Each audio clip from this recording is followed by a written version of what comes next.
It's not just heavy out there. It's soul level heavy. I'm not talking about energy. I'm talking about the reality of what is going on in the world today. And in today's episode, like all of them, this is not going to be a curated or perfectly packaged episode. It's going to be real, raw, and human. Hey, beautiful shapeshifters. Welcome back to the Cosmic Valkyrie podcast. I'm Lynn Louise. And I want to talk about what it's like being human right now. Because right now things are hard. Not just normal hard, soul-wrenching hard. And while the internet keeps rolling out streams of rainbow-filtered, perfectly curated calmness, the collective feels like we're on fire. So today I want to address what's not being talked about. So we're not normalizing what's happening in the world by staying silent. Like I said, things are heavy, they're hard, they're upsetting. And there's an extreme pressure coming at us from all sides. The amount of quiet grief we are carrying around is killing us. And instead of telling you that my life is perfect, I want you to know the truth. And then I want to show you how I continually move forward every day while witnessing the political injustices and violence destroying Pachamama. Because I know it has become more than overwhelming right now. Genocides, wars, displacement, trafficking, and yes, the personalized struggles of the out-of-control rising costs for food, trying to keep your family alive. All while influencers are doing business as usual with their fit checks and makeup tutorials. It can seem like you're out there by yourself, but I want you to know you're not. There are millions of us walking the same line as you, and it's hard. There is nothing easy about what is happening in the world right now. But we see day after day women performing alignment while internally falling apart. And I get it. It's a safety mechanism. We're trying to hold our own world together through some sort of normality. There's actually a term for this. It's called hypernormalization. And it's not sustainable, and it actually is a recipe for disaster. Because the truth is when we are trying to force normality into our life and just act like it's business as usual, when that curtain gets pulled back and the painful reality is exposed, everything sets in at once without any precautions or practices on how to handle the situation that we've landed in. And the truth is when we are operating from this hyper-normalization, we are creating disconnection, not healing. Because we're not letting other people witness and see our truth. We're modeling perfection over power. And the truth is that power is not perfect. And look, I'm not speaking from a pedestal. I want you to know that. My life is hard right now as well. Last week I spent $800 on groceries for a family of 3, and that wasn't even for a full month. It cost me $97 to fill up my tank with gas, and I've been navigating postmenopausal weight gain.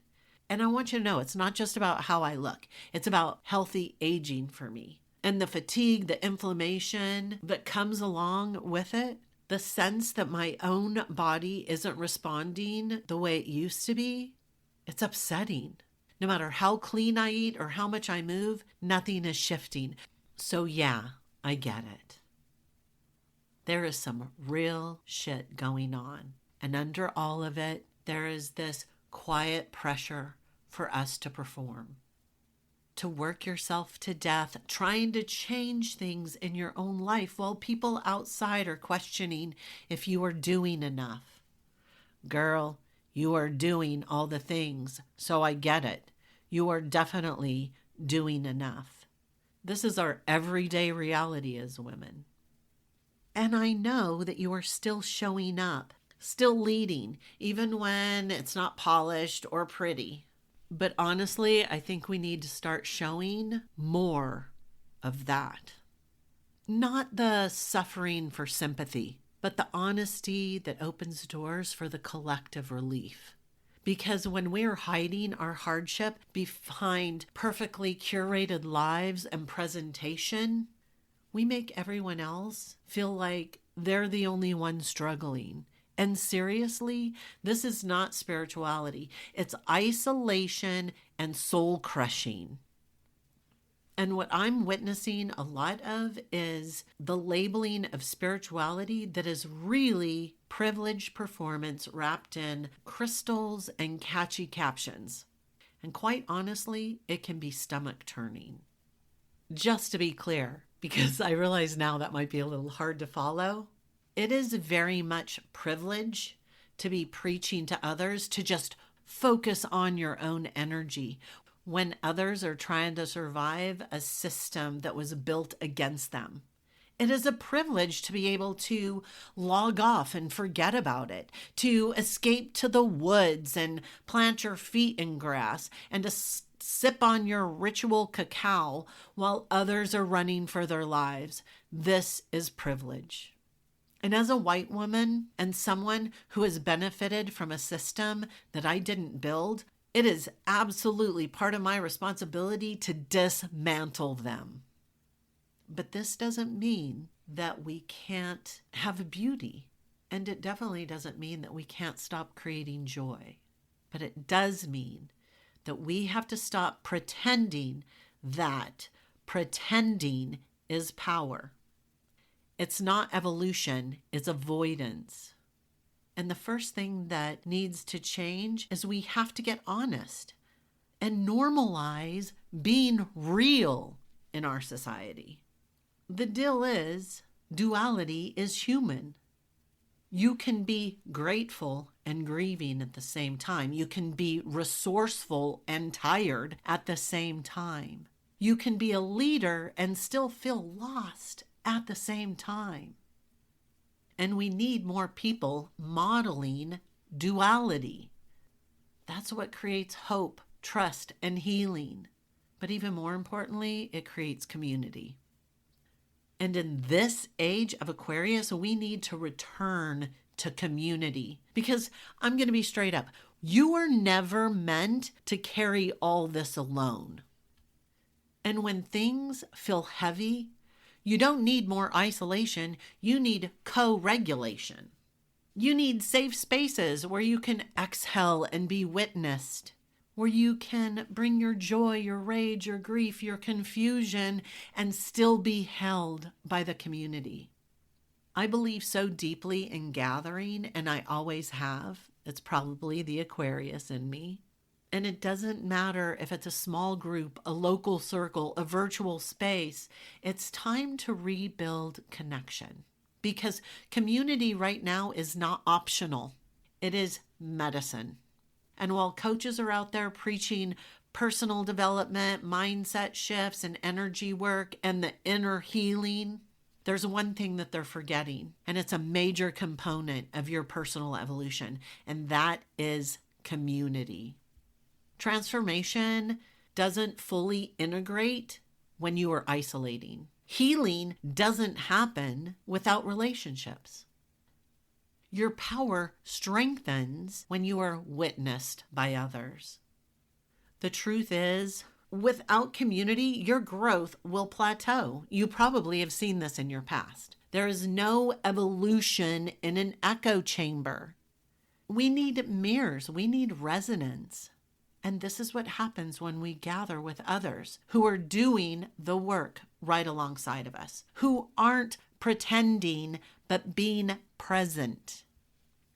This kind of co-regulation stabilizes your energy. It calms your nervous system. It makes your breakthroughs stick. And it gives you the courage to keep ascending because you have the support of others. So no, community isn't just support. It's a medicine that rewires you, and it accelerates your evolution. Community makes that path sustainable because you don't have to carry it alone. In a world that is obsessed with you doing it all on your own, choosing community is a very radical act of power. So here's my invitation to you. If you're feeling the pressure, don't silence it. Speak it. Share it. And don't worry if it's messy, because truth heals more than perfection ever will. And if you don't feel like you have a space for that, you do now. Today is the last chance for many, many months to come to join the live round of Evolution 10X. It's not just a program about rewiring your brain for success. It's a reclamation of your humanity in a world that keeps asking you to perform. It's a coming together to remember what real power feels like. Not the kind you posture with, but the kind that you feel in your bones. Evolution 10X is for those women who want to stop pretending and lead their life with truth, to ascend with other women. And you can join the live round right now. The link is in the show notes. And to the ones holding it together, cracking open quietly, whispering to yourself, "I'm tired," while feeling trapped in the darkness, I want you to know you're not alone. And it's not wrong for you to feel this way. I'm here for you. So let's start building something real together. I love you. Stay bold, stay open, and never, ever trade truth for comfort. Until next time. Thanks for listening to this entire podcast. If you love helping others, then please share this via your social media with friends and family. If you found value in it, they will too. Also, if you have questions, I'm here for you. You can email me questions to thecosmicvalkyrie@gmail.com. I might even use one of your questions on future podcast episodes. Also, I do have a personal request. I believe that we are all here to help each other heal, grow, and evolve. So let's help more people. If you would please, leave a nice review on iTunes. It will help the algorithms, and I would be forever grateful. And through your assistance, we could transform more lives.